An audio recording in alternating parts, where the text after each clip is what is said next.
వెళతారు.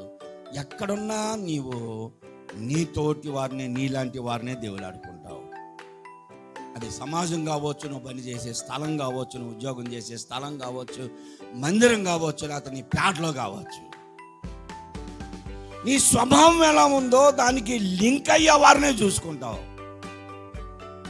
నేను సారీ మాటలు చెబుతా ఉన్నాను అనుకో, నేను మీ దగ్గరకు వచ్చిన దగ్గర నుంచి ఏమనుకున్నావు లేలక్క, అసలు అరుణక్క ఏందనుకున్నావు అనేసరికి ఆమెకి లింక్ అయిపోతాయి. ఇక అంతా మన గురించే అన్నీ చదువుతాడని ఇంకా తెలుసా నీకు, అసలు పలానా వాళ్ళ గురించి తెలుసా, వీళ్ళ గురించి తెలుసా అని ఆమె అడుగు ఎక్కుంది. నేనేం చేస్తా, ఉన్నాయి లేని ఉపద్రాలన్నీ అరుణక్క ఒక్కతే కాదు, నీకేం తెలుసు అసలు మిగతా అనేకుంది. నేను ఒట్టి చెప్పాకుంది, ఆమె వినేకుంది, చెవులకి శ్రావణం భోజనట్టు ఉంటుందంట, భలే ఉంటుందంట.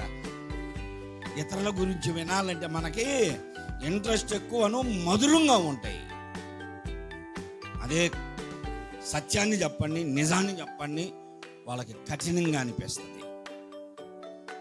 ఏదైనా సరే సత్యమును గురించి బోధించిన, యథార్థత బోధించిన గుండెలు గుచ్చుకున్నట్టుంటది.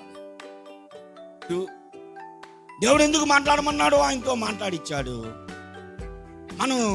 మనం కరెక్ట్గా నీతిమంతులుగా ఉన్నాం. దేవుడు ఆ మాట ఎందుకు పలికిచ్చాడో మనకు తెలియదు. దేవుని చిత్తం అది. ఎవరు వాక్యం చెప్పినా అది ఎవరికో అవసరం ఉంటుంది కనుక దేవుడు మాట్లాడిస్తా ఉంటాడు. ప్రవక్త అయినటువంటి ఆమోసు గారి యొక్క జీవితంలో అతడు నిర్భయత కలిగిన వాడు.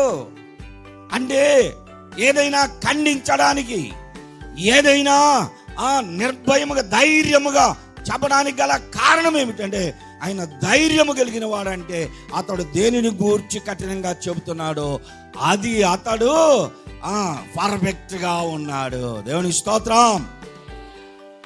పర్ఫెక్ట్గా ఉన్నాడు.